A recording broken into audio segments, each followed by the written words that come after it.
et sur la chaîne Bentayeb MED Physique, Chimie au secondaire. Dans cette séance, on va corriger la partie concernant l'électricité de l'examen national domaine en 2012, branche sciences physiques. Premièrement, il faut lire attentivement les données et répondre aux questions. Donc, dans le cadre de la réalisation d'un projet scientifique, une enseignante encadrante dans un club scientifique propose à un groupe d'élèves de s'assurer du coefficient d'inductance L et de la résistance R d'une bobine et du taux d'influence de cette résistance sur l'énergie électrique totale d'un circuit série RLC libre. La première partie, réponse d'un dipôle RL à un échelon de tension montant, c'est-à-dire l'établissement du courant. Le groupe a réalisé le montage de la figure 1 qui se compose de la bobine, le résistor de résistance R, générateur de force électromotrice égale 12 volts, de résistance négligeable et un interrupteur K. Recopiez la figure 1 sur votre copie et représentez d'ici la tension ER au borne de la résistor et la tension UB au borne de la bobine en convention récepteur. Donc ici on a la tension O au borne du générateur vers le haut, c'est-à-dire que le courant circule vers le haut. Donc là, le sens du courant. Dans la convention récepteur, la tension U est dans le sens inverse du courant, c'est-à-dire que la tension au borne de la bobine, ça sera l'inverse du courant, c'est-à-dire U, L à droite. De même, la même chose pour U, R. La tension, ça s'écrit en minuscule car il est variable. C'est la première réponse. À l'aide d'un matériel informatique, oscilloscope par exemple, convenable, les élèves ont obtenu expérimentalement la courbe de la figure 2. La courbe représente la variation du courant en fonction du temps. Donc la première question, établir l'équation différentielle vérifiée par I de t. Donc vous avez la courbe. 2. La solution de l'équation différentielle s'écrit I de t égale a facteur de 1 moins exponentielle moins t sur temps. Trouver l'expression de a étant en fonction des paramètres du circuit et finalement déterminer les valeurs de R et L, finalement pour la partie numéro 1. Donc, arrête la vidéo, essayez de répondre à ces questions. Donc, la réponse numéro 1 sur le schéma. Deuxièmement, l'équation différentielle vérifiée par I de t, donc le courant I de t, d'après la loi d'additivité des tensions, ou appelée aussi loi d'Email, on a UL plus UR égale E. Donc on remplace UL par son expression L dI sur dt plus RI plus grand R fois I égale E. On factorise par I, donc L dI sur dt plus I facteur de grand R plus petit r égale à E. Donc on peut diviser par R total, donc L sur R total dI sur dt plus I égale E sur R total. Donc avec R total, c'est grand R plus petit r. Pour l'équation différentielle, donc il ne faut pas ici remplacer L sur R total par taux. Pourquoi? Parce que taux est inconnu. Donc on va la chercher dans la question suivante. Donc l'expression de A étant, sachant que I de t égale A exponentielle A facteur de 1 moins exponentielle moins t sur taux est la solution de l'équation différentielle. Donc ici, on va remplacer la solution donnée dans l'équation différentielle. Donc premièrement, il faut déterminer la dérivée dI sur dt. A, c'est une constante, donc on va la sortir de la dérivée. Facteur de 1 moins exponentielle moins t sur taux, prime. Donc la dérivée c'est A, la dérivée de 1 c'est 0, moins avec le moins ça donne 1 sur taux, exponentielle moins t sur taux. Donc finalement la dérivée est A sur taux exponentielle moins t sur taux. On remplace dans l'équation différentielle, je vais l'appeler étoile. Donc, qu'est-ce qu'on trouve? L sur R total fois DI sur DT qu'on va remplacer par A sur taux, c'est la dérivée, exponentielle moins T sur taux, plus I de T qui est A facteur de 1 moins exponentielle moins T sur taux, égale E sur R total. Donc on trouve L sur R total fois A sur taux exponentielle moins T sur taux. A fois 1 c'est A moins A exponentielle moins T sur taux égale à E sur R total. Maintenant, je vais changer la place de A vers l'autre côté. Et, d'accord, donc, doucement, A sur taux exponentielle moins T sur taux moins A exponentielle moins T sur taux égale à E sur R total moins A. Donc maintenant, je peux factoriser par A exponentielle. Donc A exponentielle moins T sur taux, facteur de quoi? Il reste ici L sur R total fois 1 sur taux moins 1 qui est égal à E sur R total moins A. Donc la première expression variable. Par contre, la deuxième expression de l'autre côté est constante.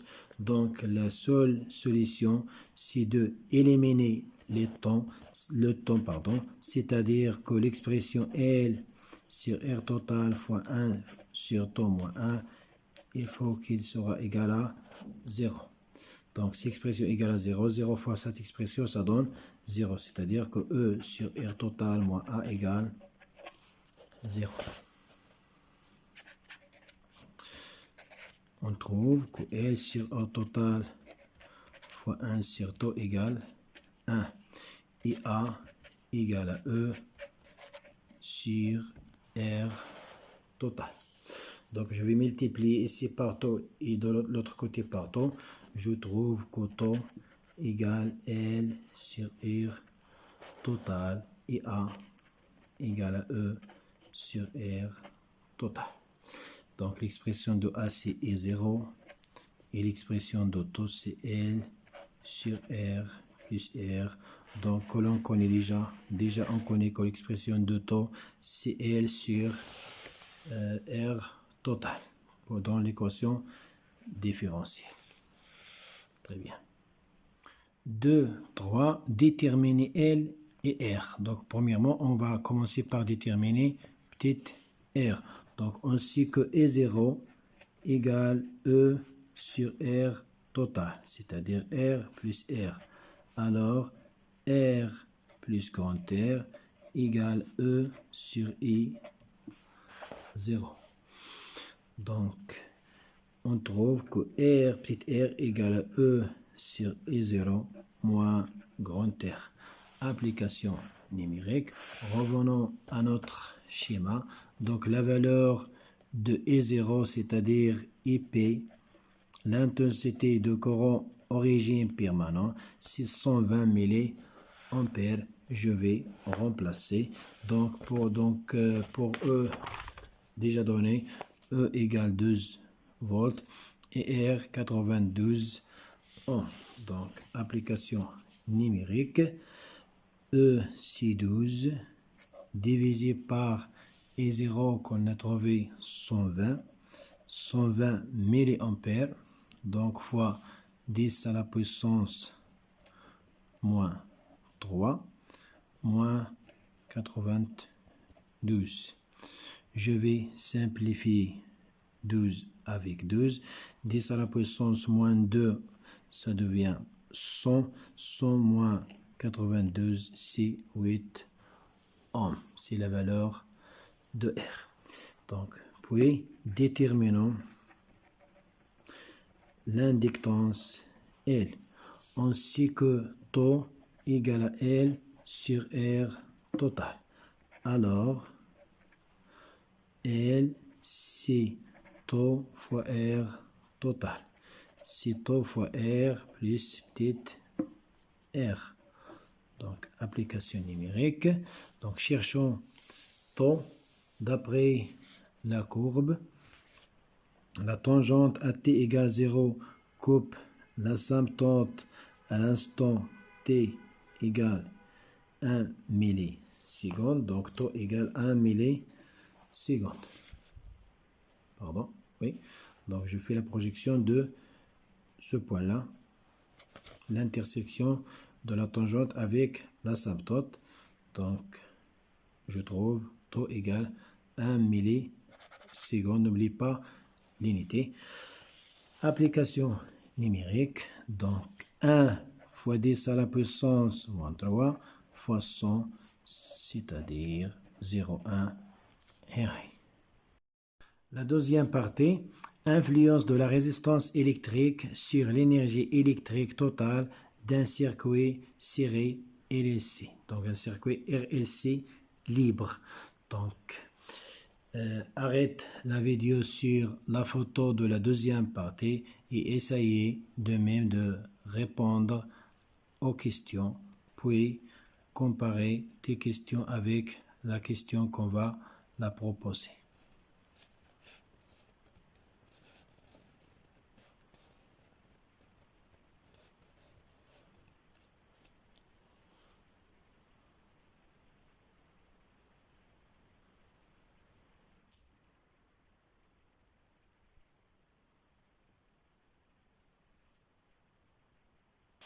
Donc, de 1, l'équation différentielle vérifiée par la charge Q de T.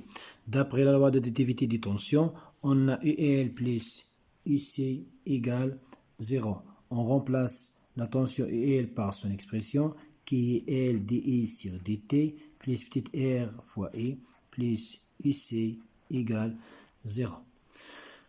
On sait que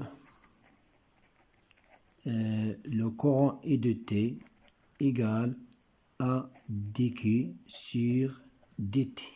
De même, et dE sur dt égale à la deuxième dérivée de q sur dt carré, c'est la dérivée seconde. Donc, je remplace dans l'équation. Alors,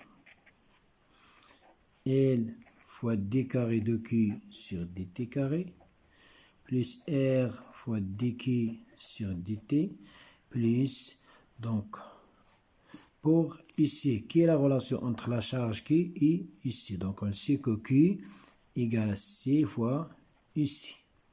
Alors, IC égale à Q sur C. Donc, je vais remplacer IC par cette expression Q sur C égale 0. Je vais diviser le taux sur grand L, je trouve d carré de Q sur dt carré, plus R sur L dq sur dt, plus Q sur LC égale 0. C'est l'équation différentielle demandée.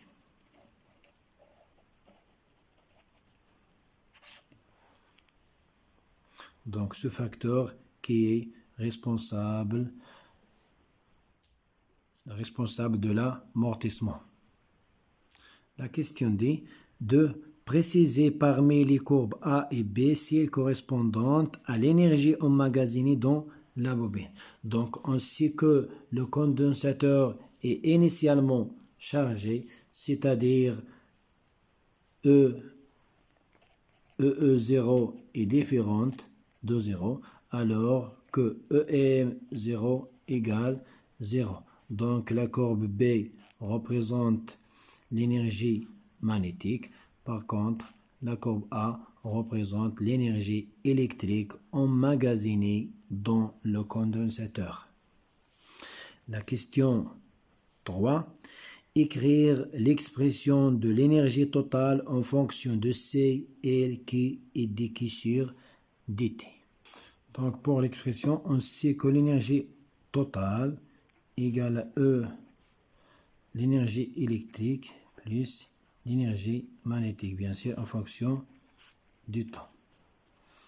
L'expression de l'énergie électrique, c'est 1 demi C fois UC carré plus 1 demi L fois I carré. Donc, et on sait que Q égale à C fois UC, c'est-à-dire que la tension UC égale la charge sur C. Pourquoi? Pour trouver l'expression en fonction de la charge. Et I de T, le courant I de T égale à dQ sur dt. Donc, la question nous demande de donner l'expression en fonction de Q et dQ sur dt. Alors, on va remplacer. Donc, 1 sur 2C, Q sur C, je vais remplacer la tension ici par Q sur C au carré, plus 1 demi L fois dQ sur dt, le tout carré. Donc, c'est 1 demi. Ici, Q carré sur C carré, je vais simplifier ainsi avec C. Donc, il reste seulement une seule C, plus 1 demi L dQ sur dt, le tout au carré. C'est l'expression de E totale, l'énergie totale. 3.2. Montrons que dE total égale moins RI carré fois dt. Donc ici, qu'est-ce qu'on voit? C'est-à-dire, d'autre façon, il faut montrer que d de E total, la dérivée de l'énergie totale, s'écrit sous la forme moins R I carré. Donc, qu'est-ce qu'on va faire? Tout simplement, on va déterminer la dérivée de l'énergie totale. Donc, d de E total sur dt égale à quoi? C'est la dérivée de 1 sur 2 qui carré sur C prime, plus 1 sur 2L dQ sur dt carré, le tout prime. 1 sur 2C, c'est une constante, je peux la sortir de la dérivée.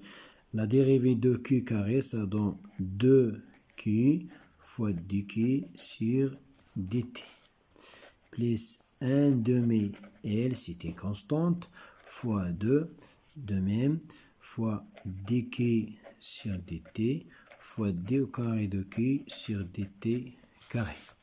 Un petit rappel, I SN prime, en maths, rappel mathématique, égale à quoi? C'est N fois U prime fois U à la puissance N moins 1. Pour notre cas, donc N égale à 2 Q carré prime, c'est quoi? C'est 2 fois Q prime fois Q à la puissance 2 moins 1. 2 moins 1, ça donne 1. Autrement dit, c'est 2, donc Q prime, c'est une écriture simplifiée qui est égale à dQ sur dt fois Q. Ce qu'on a déjà écrit. Allons-y, donc maintenant je vais simplifier le 2 avec le 2. Demi ici. Qu'est-ce que je trouve? Q sur C dQ sur dt plus L dQ sur dt fois d carré de q sur dt carré. Donc, je vais factoriser par dq sur dt, facteur de quoi? Q sur c plus, L d carré de q sur dt carré.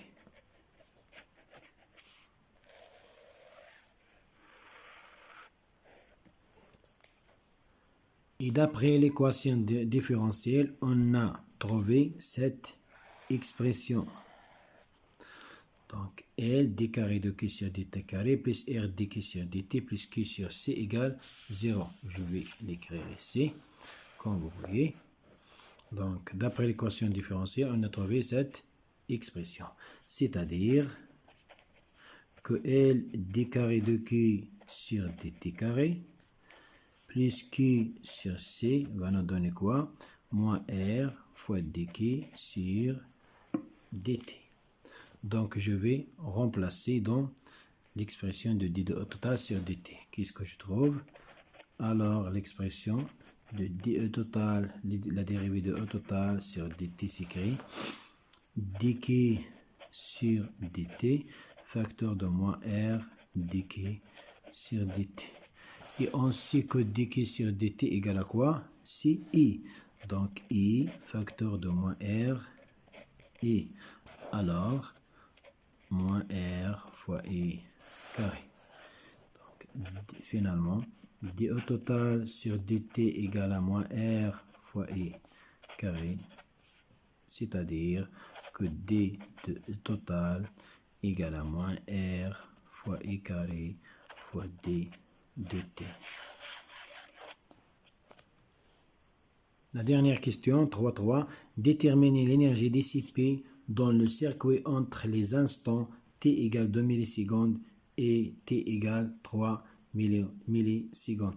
Donc, delta E égale à quoi? E total pour 3 millisecondes moins E total pour 2 millisecondes.